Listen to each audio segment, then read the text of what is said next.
मेळघाटात कुपोषण, बाल मृत्यू प्रकरण, गरोदर माता मृत्यू प्रकरण अद्याप थांबलेलं दिसून येत नाही। याआधी सुद्धा अनेक अधिकाऱ्यांनी मेळघाटाचा दौरा केला, मात्र केलेला दौरा हा दौरा राहिलाय। मेळघाटातील अनेक समस्या आजही जिवंतच आहे। आता पुन्हा 18 जुलैला जिल्हाधिकारी सौरभ कटियार यांच्यासह अनेक अधिकारी मेळघाटात दाखल होणार आहेत।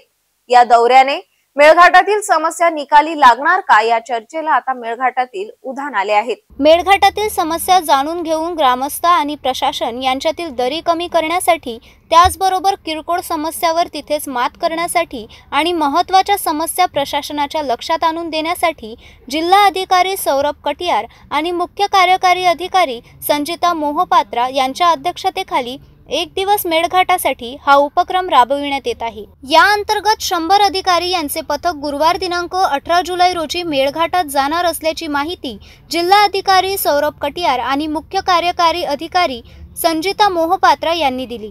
मात्र एक दिवस मेळघाटसाठी या उपक्रमात खरोखरच मेळघाटच्या समस्या निकाली लागणार का?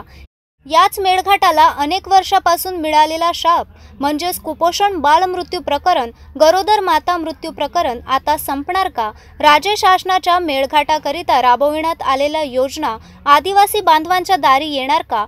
अशा अनेक प्रश्नांना आता मेळघाटात उधाण आल्याचे दिसून येत आहे। आता वळूया पुढील बातमीकडे।